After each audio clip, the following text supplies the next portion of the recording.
Hello, everybody, and welcome in to another episode of the Couch GMs podcast. It is Monday, November 4th, 2024. I'm your host, George Kurt, joined by the one and only Cody Roadcap. Cody, it's nice to have you back for more than one show at a time. It's a pleasure. It's good to be back. It's good to be talking football. I'm glad it is not rainy anymore, so don't have to watch the Packers play like a dome team against the dome team that looked like they were an outside team. It was a rough Sunday afternoon, but a lot of great games that we're going to break down and talk about. Speaking of rain and a dome team, because this is completely unrelated to anything we'll watch or talk about today. How about rain in Arizona and they're trying to close the roof as it starts raining? Do you see that? I did see some of the images on Twitter, and I think it's great. I'm a big believer that some people are out there saying football needs to be played at a dome, make all the stadiums domes. I completely disagree. Mhm. I think the elements are a big part of football. So I love that they didn't get the roof closed in time and it started to rain indoors. Because doesn't it take like a long time for? I know at one point it took like 3 hours. I'm sure they sped that process up from the last time I looked into it, but I know it takes a long time for them roofs to close. It does, and I think it depends on the roof. Like, I think the one in Atlanta is probably, like, 30 minutes, but they were showing it just slowly inching along. I was like, "That's hilarious." The fact that they didn't see the rain coming, left the roof open, it rained in. I'm with you. Football should be played outside. If anything, I think the team that has it best is Seattle because they have the coverings over the stands, but they have an open air, open roof stadium. That's what I think it's the Buffalo's best doing of in their both new one worlds. too. And I like that idea too. I like that Buffalo kept it open air because they also have the wildest weather conditions with the lake effect snow and all the wind. For sure. I definitely like that. And as a Packers fan, I love the outdoors despite us playing like hot garbage in the rain yesterday. Weather games are just better for football. Yes, they are. I'm glad our intro got way off topic. Make sure you follow us at the Couch GMs, Facebook, Twitter, Instagram, TikTok. You can watch us live Mondays and Thursdays at 6:30. Drop those questions in the comments, or you can hit our DMs if we're not live, and we'll answer your questions as we get them. But Cody, why don't we continue this conversation while we sit back, relax, and chat?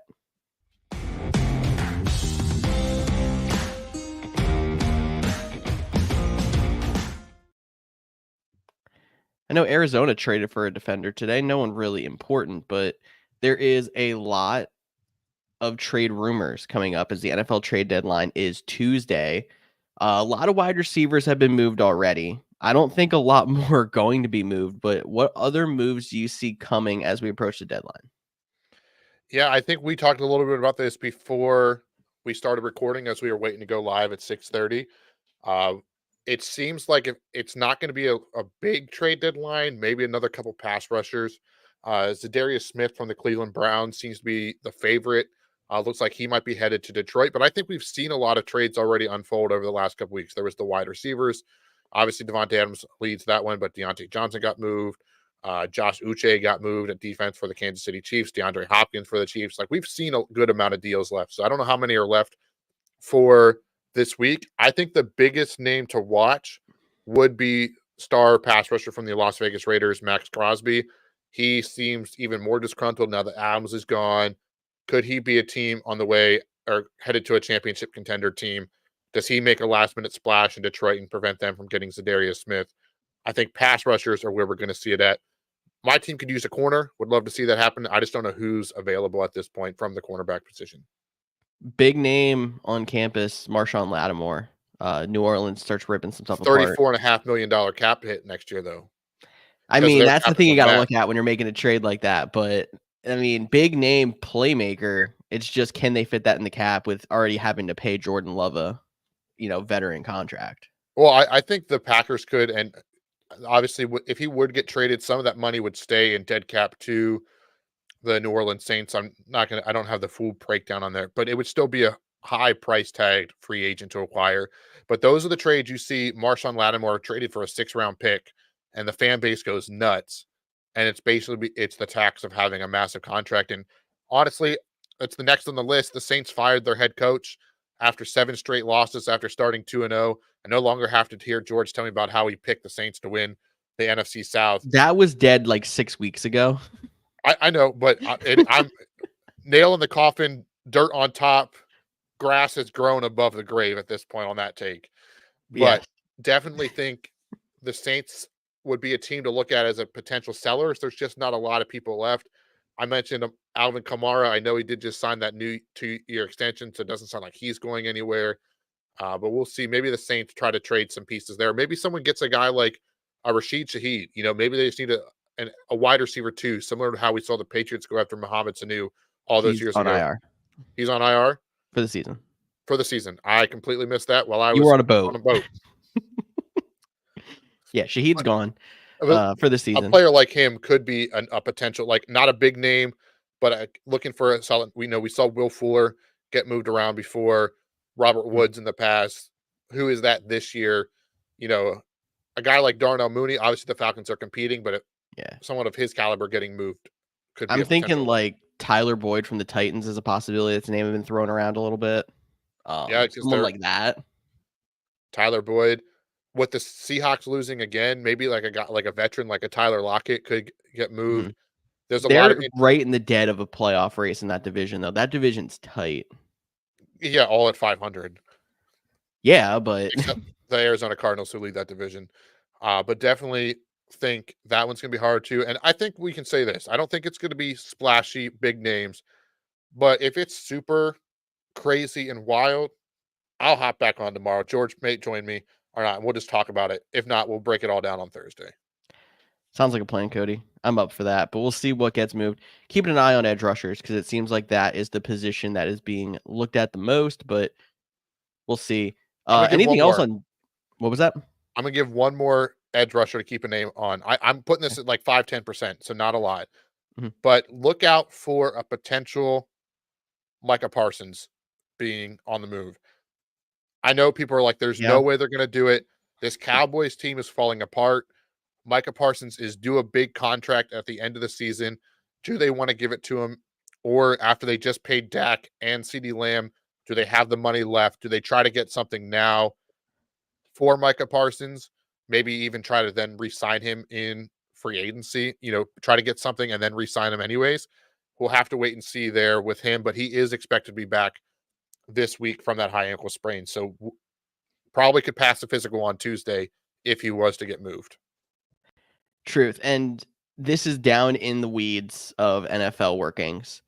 If he were to get traded to a team and then signs a big contract in the offseason, the team, if he doesn't sign with the team he gets traded to, they would get a third round comp pick.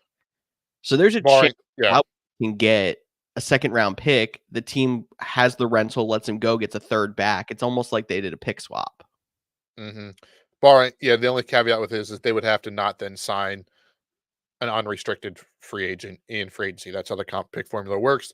But it is something to keep an eye on as these teams, make their way. Or they might just re-sign Micah Parsons too, or franchise tag him because he is a high quality player. But a Which is guy probably what coming they should do. exactly, and I don't think Dallas ends up like I said at the beginning, 5 to 10%. But that would be a name that I think could shock some people, and he might be open to it and get moved for the right price. And Dallas has a lot of other issues right now. Dak Prescott left their game this past week with a hamstring injury. News on Monday says that he is set to miss multiple weeks and that IR is something in the discussions after he goes through more tests. This is a brutal part of their schedule, too, because they have 3 divisional games in their next 4. So they're already behind. And then having Eagles, Giants, and Commanders can really just bury their season. For sure, and it's not just Dak. It sounds like he's going to play, but CeeDee Lamb sprained his AC joint, listed as day to day. So the Cowboys are going through it. I know when we did bold predictions, I said my bold prediction was Mike McCarthy would be the first coach fired. It doesn't seem like he's going to be the first, but he might be the third. It's true. He might be the third. Unless it's Doug Peterson. I didn't know if Doug saved his job for at least another week yesterday because the ref said Saquon stumbled. yeah, and if he would have, what would have happened to Philly if that last pick wasn't or that last throw wasn't intercepted and it was caught by Brian Thomas and they scored and went up? Let me just say Nick Sirianni would have still been the head coach of the Eagles, but he would have been blockaded out of the facility by the fans for at least like 3 days. Yeah, I think it would have been turmoil in Philadelphia if that would have happened. Yeah. Uh, but we'll have to see. Is it Mike McCarthy or Doug Peterson next on the chopping block? Definitely, that's something else to keep an eye on as we go. In that Eagles game, they did lose AJ Brown in the middle of the game to a knee injury. Tests today showed no structural damage. He's considered day to day and also has a shot to play in that game against Dallas this week. So, two top wide receivers in that Eagles and Cowboys game this week that are something to keep an eye on. Definitely one to keep an eye on. The other wide receiver, Drake London, hurt himself on a beautiful touchdown catch this past week. He's also labeled day to day with a hip pointer, but after the catch, he wasn't able to make it back. So could be no missed time, could be a week or two. But that Falcons team is really starting to find a groove with Kirk Cousins getting more and more comfortable on that Achilles, spreading the ball around. But it looks like Darnell Mooney is a guy that we've been talking about a little bit. If he's still available out there, I know we're going to talk waivers here in a second. Make sure you go at him. Oh, definitely. He shouldn't even be available still in your leagues. And if London does miss time, there is a chance to sleeper play Ray McLeod depending on the matchup. I'm actually not sure what their matchup is next week. I'll have to go That's take a look Thursday's at show. that. Yes, but something to keep an eye on. Alrighty, and then big news: CMC. His practice window opened up. He is able to practice now. They're hoping to have him back this week. Yeah. And we're going to talk more about this on Thursday if we think it's going to be back. But is CMC the caliber of player that's instantly back in your lineup? Yes. Okay. And I think he's going to be limited at first. Number one, man, he never had training camp. He's missed how long? He hasn't seen game action in how long? But I still think he's on the caliber of player where it's 50% of CMC is better than pretty much everyone else you would have in your lineup. Add on to the fact that most of the people that are playing CMC have been playing Jordan Mason the entire year. So you already have that spot that you're struggling to fill that you're going to have to put CMC right back in. Exactly. I think that is definitely worth noting. And he also excels in the red zone where he might be limited in between the 20s, but gets involved more in the 20s. So I think even on a limited snap basis, he would be a high touchdown likelihood percentage, whatever, however you want to say it, as a candidate for a touchdown, even in a limited role. And that's not even mentioning the PPR upside too, because they use him in so many different ways. And I think they're starting to get healthier, but they're still down Brandon Ayuk. We don't know the status of Juwan Jennings yet this week, but I'm expecting him to have a shot to come back. Debo should be fine now after taking the bye week, but he was limited after the pneumonia hospital scare. They're just a mess right now. So I think anything that CMC can bring back to that offense not only is going to be good for the 49ers, but it's going to be good for your fantasy team.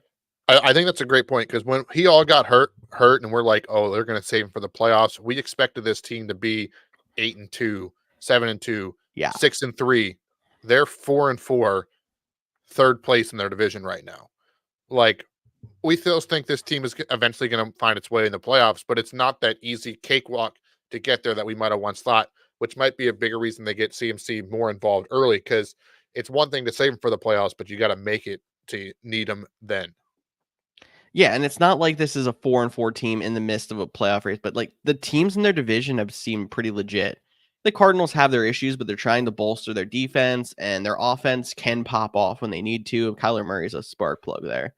The Rams, now that they're healthy, they're better than a 4-4 team, but they're 4-4 right now because they missed Cooper Kupp and Puka Nacua for multiple weeks. So like there's some legit teams they're fighting with, and with how good the NFC is right now, a wild card berth is going to be a bit of an uphill climb. Like they're at least 2 games back already in the wild card race. Yeah, the NFC is no joke, but we are kind of at the halfway point. As we recapped I don't know why I said kind of. The end of week 9 is the halfway point of 18 weeks, although there is still the Monday night game, which we're going to get to in a second. But speaking of week 9, any games you want to just talk about real quick? Recap anyone that stuck out to you? I'm sure there's a couple we're gonna hit here. I'll start with Dolphins Bills. I think that was fantastic game. Seeing how Tua has really brought that Dolphins offense back like we expected. Obviously, there's a little bit of a question for that, but everything just runs better. They got their run game going again. Tyreek Hill hasn't seemed to get into the game as much, but 4 catches, 80 yards, that's a lot more of a Tyreek Hill stat line where you see the explosive plays actually happening. Jalen Waddle's been absolutely frustrating still, but he found his way into the end zone with his 2 catches for -4 yards. Yes, he still got in the end zone, which is definitely something to keep an eye on as well. But you mentioned the running game, and I'm trying to pull it up quick. Achane and his 4 games with Tua, he's like top 5 running back on the week, and I think Yep. and barring a big breakout game this week, he's going to finish as running back 1. So, not just the pass catchers, the running back has made a big difference on whether Tua is there or not. Exactly. But then you look at it in the scope of this game, and they ran into Buffalo, who you thought they had a shot in this game. They scored a touchdown to have a chance to tie. And I'll let you take this one over if you want to, because we talked about this pre-show. Would you have gone for 2 down 27-26 in late in the fourth quarter? If I was Miami, I would have. It's a division rival game. You need to win. Like, it almost counts as a loss and a half at this point because of how well, if you're trying to catch the Bills, I would have went for it. Granted, like I mentioned, they still went down and scored the touchdown. It was a field goal, 61-yarder, great kick by Tyler Bass, especially after he struggled all day. But I think teams play things differently when you're holding a lead versus playing for overtime. I think it would have made a lot of sense for them to stay aggressive, knowing that they were going to push the ball. It's also Josh Allen. Like, you got to take your swings. And with Mike McDaniel as a play caller, like, I feel like they have to have some special 2-point play drawn up. Like, I'm not saying that it's like a Philly special double reverse Which touchdown there was a pass. Philly special touchdown this week. Yeah. Shout out to Bo Nix for going up and getting that ball. Never thought I'd say that. But like, get Tyreek Hill in space, come on, fake jet motion back outside, quick pop pass, like something to go up and, because you also showed in that second half that you could go toe to toe with Buffalo, but you showed that you couldn't stop them. So Yep. even if they didn't score then, what if they get the ball first? Like, you put too much faith in stopping them from getting a field goal as time expired and the coin flip. Like, I think I would have just went for it there. And if you still lost, you still lost, but at least you went for it. And I mean, worst case scenario, you don't get it. You go for the onside kick. It's not great percentage either, but you still have a chance to then get the ball back and win in regulation as well. And then I found the stats too. I was rambling there about Mhm. Devon Achane. Week 1 with Tua, RB3, 23 fantasy points. Week 2 with Tua, RB2, 29.5. Week 8, Tua returns, 26.7. Week 9, 32.2. RB1 pending Monday Night Football. Absolutely insane. Anybody who held on to him, or if you were lucky enough to buy him while Tua was out, props. You got a potential league winner sitting there in your lineup. Hopefully that's the case because I have Achane and he has been helping my team. And if I get CMC back in the league of record with Achane, could give me a strong push to down the stretch. Yes, that could definitely be a game changer there. Even Raheem Mostert, also just shout out to him too. He's become relevant again too. It's still amazing how there's very few teams, but there's those couple teams in the league that can support 2 solid RB1, RB2s. I mean, the Dolphins, 12 carries for Achane, 10 for Mostert, both of them putting up solid stat lines. The fact that Achane caught 8 balls too, wow, I didn't see that. Yeah, Achane's a big part of their offense, and which is why I was a little less high on Jalen Waddle than Snyder was when we talked last week as well. But you mentioned running backs, and obviously you mentioned the 2 of them. We could talk about the ones in Detroit, but not even just this week. If you think back to this offseason and the amount of running backs that got moved and actually got paid, Mhm. they're all making big differences. Derrick Henry Yes. is arguably having his best season of his career. on pace for 2,000 yards again. Potential MVP, probably not because it's quarterback award, but in the conversation at least. Saquon Barkley hurdling people backwards, looking great in Kelly Green, dominating. Josh Jacobs, top 5 in rushing, had over 100 rushing yards in the first half. This game, a little bit under the radar because he doesn't have the big splash plays, but just a guy that, they've relied on, especially with Malik Willis, having to come in. DeAndre Swift is starting to improve and get better as the weeks progressed. Had a little bit of a down week this past week, but that's the life of the Chicago Bears fans. Like all the big name running backs that got moved and got paid, even Aaron Jones has Yeah, I having was about to say include Aaron Jones in that too. He hasn't been bad either. He's been a lot like Josh Jacobs hasn't been a lot of the splash. He did miss a couple weeks. Sorry, part of a game. I don't think he actually missed a week with injury. But he's been pretty solid too. Yeah, so I think it's just good to see too, like almost like a resurgence to the running back position. It is starting to, not dried up, but there was like the 3 elite, and then it was whatever. And we're starting to Yep. see more and more come back to that position. A lot of that is because of how defense are being played and not wanting to give up big plays down the field and through the pass, so they're relying on the running backs. But I like it, and I'm glad we're starting to see a shift for that position. Agreed. Even some of the guys in their own, in their old homes still doing well. Like shout out James Conner, for example, who's just been grinding out yards all year. Cardinals handled the Bears pretty easily.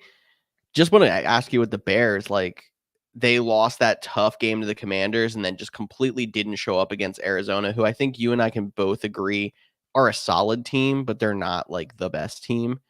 Are the cracks starting to show that the Bears were kind of overperforming for their youth? I don't know if they've overperformed because they're like middle tier. Like they've won some games, they've lost some games. Like I think we could be having conversations about Matt Eberflus being uh, coach 3 that gets off the chopping block. It was kind of surprising that he wasn't let go after last year. I saw a stat on Twitter today that he is now. It's a weird worded stat, but he's as the Bears head coach. Uh, he's 0-18 in road games on Sunday. So I don't know what. Maybe they won one on Monday to make this, which is why the stat I is guess kind of so. weird. But like not be able to win, and the Bears haven't been a good team, so they're not playing many primetime games. And if they are, they're probably at home. Like the fact that they're 0-18, he can't seem to get it done. The players are quitting. The whole Tyreek Stevenson talking to the crowd, then getting benched, not able to start this week, ends up leaving a practice early. Uh, it's just some dysfunction going on in Chicago. They might need a fresh voice. I think we, like always, get kind of hyped up with the new rookie prospects. They brought in all the pieces. We thought this could be a year that they start to show improvements, and they've had in spots. But I think they need a new face, a new voice in there for Chicago. And we talked about them being the 3rd or 4th best team in that division, and I think it's pretty obvious that they're the 4th best team in that division. That division's super good too. Like they had probably the 3rd best team in pretty much every other division in the NFL, if we're being honest. But that division's stacked at this point. Yeah, I mean, just running through my head, them Probably not in the Cleveland, West. them in Cleveland in the NFC or AFC North, Yeah. them or the Jets in the AFC East. They're probably better than the Titans in the NFC Yeah. South or They're AFC better than the South. Giants in the NFC East. They're probably better than. Oh, I don't know if they're better. They're better than both the Panthers and the Saints. So Yeah. they're 2nd in that division. And then in the West, they're probably not better than any of those teams. So some In most teams, divisions. yeah, most divisions. You're right. That was a fun little exercise to run through it. There you go. We're testing Cody's knowledge of NFL divisions today. Ask me any question. I got this. I'm You don't kidding. actually We're have to good. ask me a question. We can move on. Yeah. One of the overtime games, was it the only overtime game? I'm trying to No, it was it was the second of the overtime games. Rams Seahawks staying in the NFC West.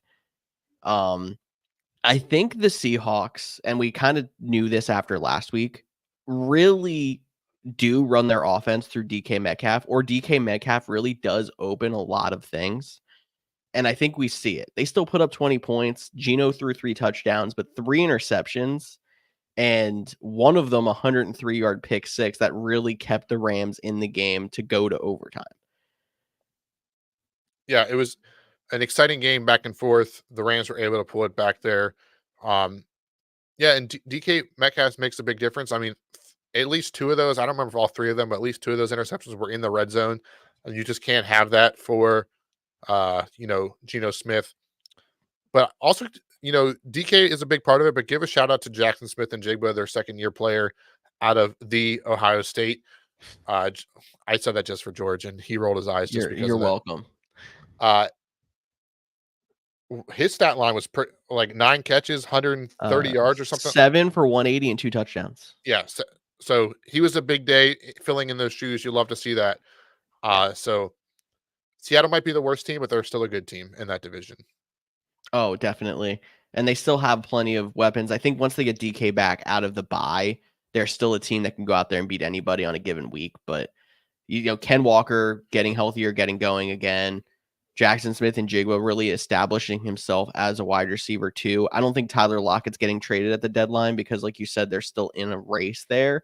Even though that's a name, I think that would be interesting to get moved. They're going to keep the cabinets stocked just in case they can make a run. For sure. And the only other game I think I want to talk about is the Packers Lions game, real quick. Obviously, the Packers played great, but the Lions continue to dominate and look fantastic, playing great football. But my question to you is there any concern that this team is peaking too early, similar to last year's Eagles? We've seen the Dolphins do it, the Bills in the past. Like they always say, play your best football in December. Well, Detroit's playing the best football in September, October, and now it looks like they might be carrying in November. Do you think it's sustainable to keep for a long playoff run? I think they're going to show cracks at some point. You just kind of hope that if you're a Lions fan, I guess as a Packers fan, you're not hoping this. You hope that they show them in December.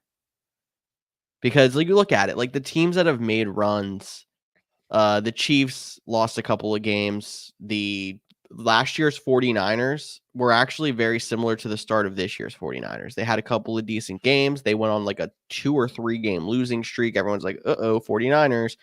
All of a sudden they made the run to the Super Bowl. So I think you're going to see a situation where the Lions do start to look a little fishy for a few weeks. There's no way that this team can sustain this for the entire season.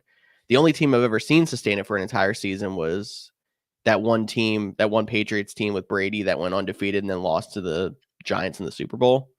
But I don't think that I can look at this Lions team and that Patriots team and make that many comparisons. No, I'm right there with you. I think they're going to be a good team. They're going to be a playoff team, and I'm not even say they don't slip up and still win the game. Maybe wild card, well, they're probably not wild card weekend or divisional weekend. Like it'll be interesting to see how that's all handled. You know, if they do continue this pace and get the number 1 seed, do they have a slow start out of the bye that makes the game iffy, and then That's can they always come a back and question win? of people out of a bye. But we got a lot of weeks left to go till we get down talking playoff seeding and positioning. Just a thought I went because they look so good, like a well-oiled machine. And they're a fun team to watch, and a team I think they're going to be heavy at the trade deadline trying to make a push here. But let's talk a little bit about waivers. I don't think I have a bumper for I waivers. I wanted can't remember. to throw in one more game. All right, well, Just we're maybe not going to waivers selfishly. yet. Yeah. Just 2 questions about Eagles Jaguars. First off, was Saquon Barkley down? No. No. Okay, that's a tough one. I mean, I am still on the fence with it, but that's tough. And then second, what's the better highlight, the backwards hurdle or that catch by Devontae Smith in the back of the end zone? The backwards hurdle. The backwards No, hurdle. I've never seen a backwards hurdle in my life. I look, was just like, what? honestly, like I mean this with no disrespect. Mhm. Was Devonta Smith's catch even the best of the weekend? And the fact that that's even a question versus a play I've literally never seen before in my life, I'm going to take the hurdle. The answer is clearly the hurdle. I just wanted to find a way to bring it up, but no, And I've never seen a backwards hurdle in my entire life. So that was absolutely impressive. and to be completely fair, if I was an Eagles fan, I would be livid at the fumble. Yeah. The I'm stumbled, wasn't touched, so it's a fumble kind of thing.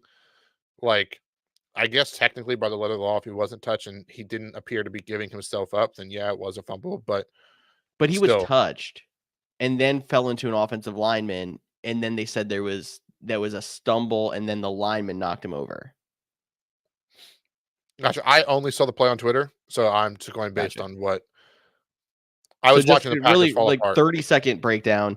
He was clipped in the ankle as he was going towards the back of the offensive lineman. He then basically clipped his feet together almost, hit the back of the offensive lineman, stumbled down, hit the ground, and then the ball popped out. Okay. I still think, by the letter of the law, it was a fumble. Like, I Yeah. think there was enough in between being, football moves, whatever. But again, if I was an Eagles fan, I'd be livid. And if I was a Jaguars fan, I'd be like, it's 100% the rule. Like, I didn't want to bring it up, but it's like a Dez did he catch it Yes. situation. That's a great way to bring it up. Uh, Dez didn't catch it. Like, he didn't. Because But the ruling on the field said he didn't catch it. exactly. I literally had an argument with someone about not an argument, a discussion about did Dez catch it on the boat 2 weeks ago. So We're going to hear Cody talking football with people on the boat stories for the next 5 weeks, and I love it. my only post on Threads is Dez didn't catch it. By the way, make sure you follow me over there. You randomly posted Des didn't catch it on Threads at some point way after it happened.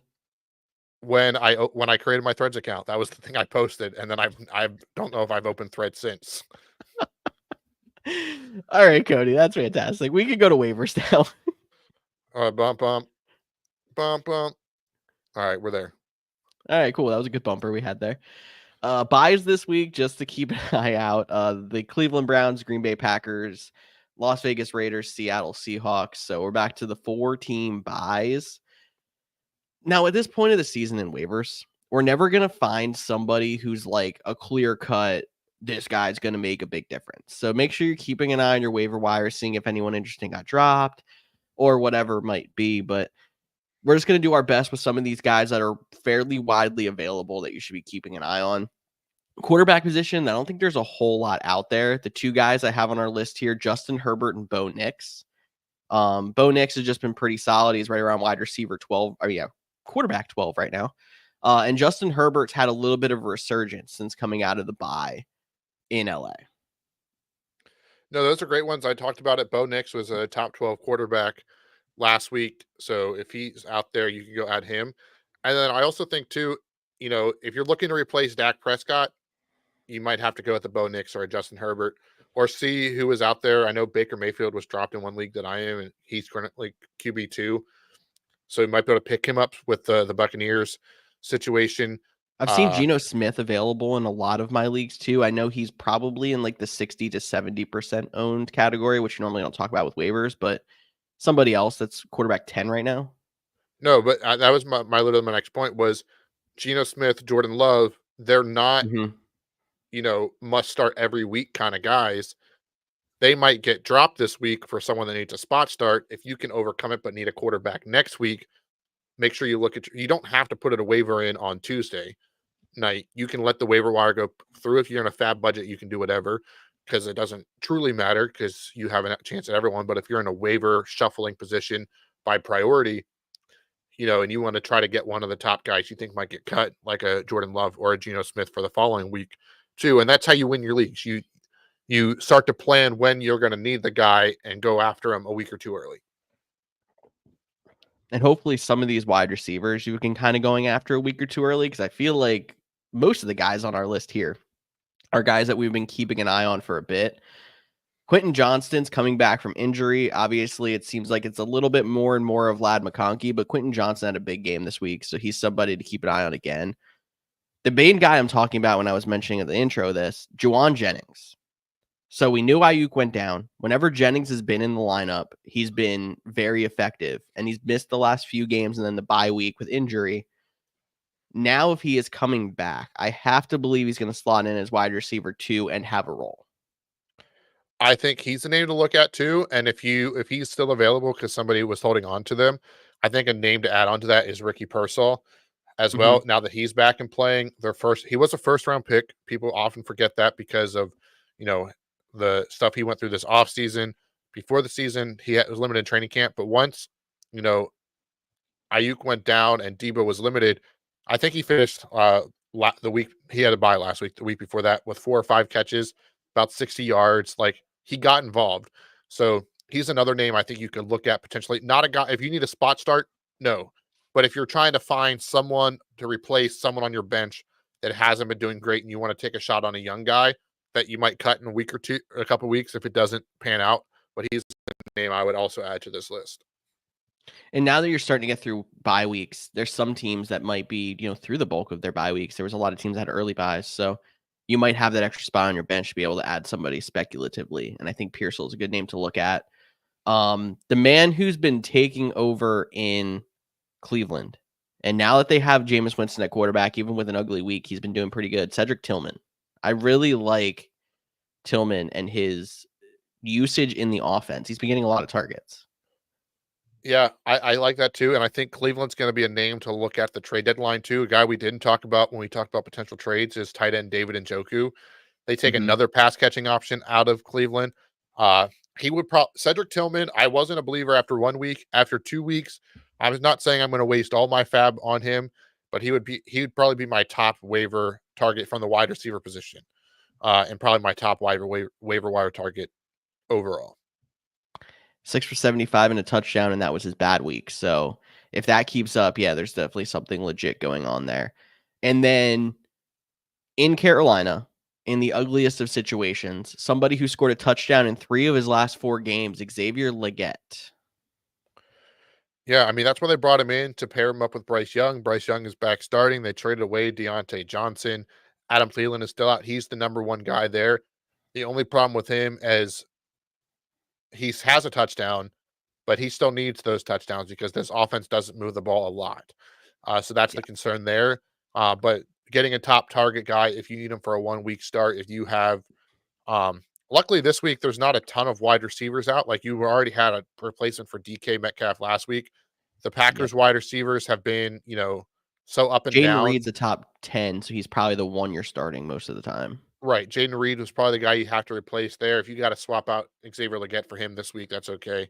And then Cedric Tillman, uh, he's also a guy the Browns are on. So you're looking at next week for him too. So another But guy that Adam you might early.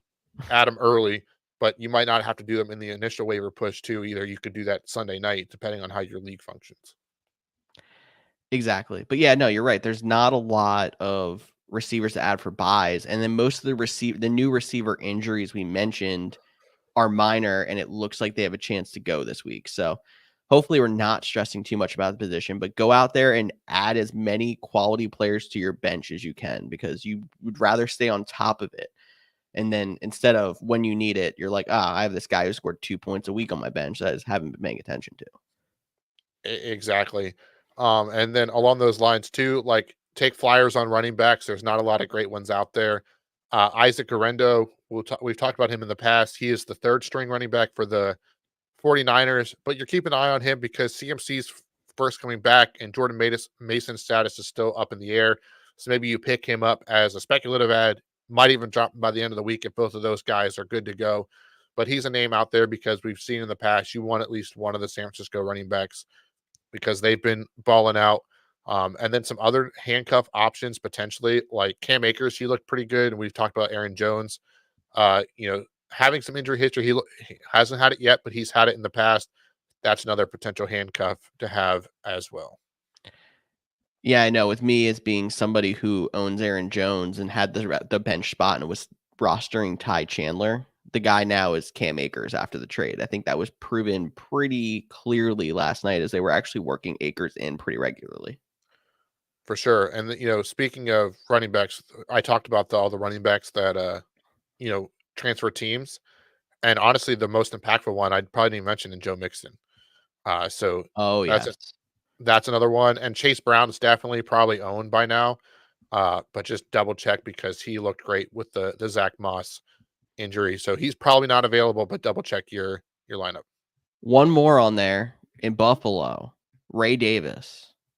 Yeah. I mean, his numbers popped this week. I think that was a little bit of a boom week because he caught a long touchdown, but he's etched out a little bit of a role, and he's a clear number one backup to James Cook. No, I So definitely someone to keep an eye on there as well. I have him stashed in a few leagues. no, I like that one as well. I like how we have one running back on a rundown, and all of a sudden we start running off all these quality backups who are worth rostering that probably are a lot less owned than we expected. No, for sure. And running backs have been so hit or miss this week anyway. So people are cycling out these guys quickly. So even some of the names that you might not think available might be available in your league. Exactly. Moving on to tight end. The position from hell this year, apparently. Mike Gesicki scored two touchdowns this week. He's somebody who started off the year hot, really cooled off, maybe starting to come back in with Joe Burr. So somebody to keep an eye on. Potentially you can play him. And then one of my favorite plays, because touches, Taysom Hill. Every single week, he gets a couple carries, he gets a catch or two, maybe he plays a snap or two at quarterback. Just the fact that the tight end position's so bad. I had a league this week where I had Dallas Goedert out and Pat Freiermuth on bye, and I just added Taysom Hill and got 15 points. I understand what you're saying. And maybe it doesn't change this year, but how many coaches are going to keep riding Taysom Hill? Like at least he's putting up points. You're right. You like him. I still am not a believer. I think it's still too risky. I understand he's getting more opportunities, and he had 15 points this week. But the other guy on our list, Mike Gesicki, I think he would be the guy at tight end that I would add this week. I know we don't typically like to chase touchdowns. He had 2 touchdowns this week. You expect that to regress, but not insignificant. Their young, promising tight end, Eric All Jr., did suffer an ACL injury, so that would just be more snaps for Mike Gesicki. T. Higgins is still a little bit banged up, so they seem to have a connection with Joe Burrow. Quick turnaround game for Thursday night too. Might be we're going to talk about that on Thursday, but it is a tough matchup against the Ravens, but it's a guy that's been getting featured in a lot of opportunities. This is actually their second game against the Ravens, so you didn't quite talk long enough for me to go check how he did in that first matchup. 4 points, so it was 2 catches for 31 yards. Not fantastic, but when it comes to the tight end position, maybe that does match up whoever you're playing against. Yep, and it's also the tight end position, which has been abysmal. We'll take targets at the tight end position, and that's kind of what we're looking for because that gives you opportunity. And maybe you're somebody who had TJ Hawkinson stashed like I did in a few leagues, and you saw 4 targets, and it looks like he could be getting up to speed, and we hope that he continues to progress as well. 100% agree on that one. Let's talk a little bit about defensive streamers. This week, some names to keep an eye on. The Cardinals versus the Jets. The Jets have not had the best offense this week. You have the Eagles versus the Cowboys with a banged up CeeDee Lamb And a backup quarterback. and no Yep. Dak Prescott. But I think the best play of the week is Chargers versus Titans. The Chargers defense is allowing the least amount of points in the league. Titans offense is not great. They give up sacks. They give up turnovers. Chargers versus Titans, home run play this week. I just had to add the other 2 because the Chargers are actually about 70% owned in NFL.com leagues. So maybe not widely available, but if you see them out there, 100% smash that add button. But there's a couple other options as well. Completely agree. I think I was able to pick them up because somebody dropped them against them, not in our league of record, in another league. Someone didn't like the Browns matchup after Jameis Winston went off, and that's the fun part about fantasy football is people view things differently each and every week. So, in your league, someone might be available that everyone else is like, "How is that guy still available?" Exactly. And when it comes to defenses that are in the top 10, there's a couple of times where if I see it's good matchup, bad matchup, and then 2 or 3 good matchups after, I might just eat that bad matchup and play the long game with them. So maybe that's a situation where you learn your lesson, even if you don't necessarily like the play against the Browns. It ended up working out that it was good. maybe it's worth eating that red matchup and just taking the 3 points, but it could net you positive 4 weeks down the road. I agree with that. You want to talk some Monday Night Football? Any other I waivers? think so. All right. So Monday Night Football, the undefeated Chiefs against the Tampa Bay Buccaneers. I think the Chiefs continue to win. Andy Reid doesn't lose after buys. The Buccaneers are still down. Obviously, Mike Evans is inactive this week. Still, he's the big one. Also, wide receiver Jalen McMillan and Chris Godwin is on IR. So I don't know who's catching balls for that. I'm gonna look it up right now. Sterling Shepard. Is that not Buccaneers depth chart live I on the know air? Sterling Shepard is there. Hasn't been pretty for him. A lot of Cade Otton is what I expect. Hopefully he's somebody, if you have a game swinging on Monday night, hopefully Cade Otton's on your side. Yeah, I mean, I don't think Jalen Darden's still there, if you remember that name, or Scotty Miller. Yeah. Remember those names? No, Scotty Miller's definitely not there. No, I didn't think either of them were. Those are Tom Brady guys. Trey Palmer is there, and Raheem Jarrett. They have on their official depth chart page right now, they have 4 wide receivers, and 2 of them are inactive. So So we're going to the practice squad. So if you had to ask me who was going to lead that team in targets, I think it's going to be Cade Otton and Rachaad White. Probably. I'm trying to look to see. I didn't even look to see if they had anybody on. I don't even see Sterling Shepard on their thing. So that's Maybe he got IR'd as well, and I missed that part. who knows. But yeah, it's not looking great for the Tampa Bay Buccaneers against the reigning Super Bowl champs. Juju Smith-Schuster is inactive for the Chiefs. I don't think anybody was playing him, but that's a wide receiver option. I'm excited to see DeAndre Hopkins in his second game with them, how much more he's involved after the bye as well. No Clyde Edwards-Helaire, but I don't think he's played all season. So Sterling Shepard is their starting slot. did I completely miss a line on their depth chart? Yes, sir. So active wide receivers, from what I can tell, Sterling Shepard, Trey Palmer, Raheem Jarrett, Ryan Miller, and Marquez Callaway. Gotcha. Even yet, the whole point of this whole entire argument is they're hurting very bad. Very bad. They're facing off against, no matter how good or bad he is doing, Patrick Mahomes, and they're undefeated. I just don't see much of a way with the way that they're built right now for them to come out and get that win. If you add in Mike Evans and Jalen McMillan, I think there might be a shot. But it's an uphill battle, seeing as how limited they are on their offense, and that Andy Reid can basically focus on the tight end and the running backs. No, I think that is a great point, and I think the Chiefs continue to roll. Over unders at 45.5. I kind of like the under in that one. Yep. Would you take the Buccaneers and the points at 8.5?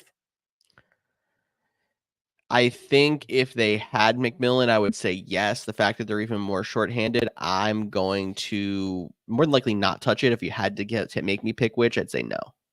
I would give it to the Chiefs. Awesome. Anything else you want to talk about?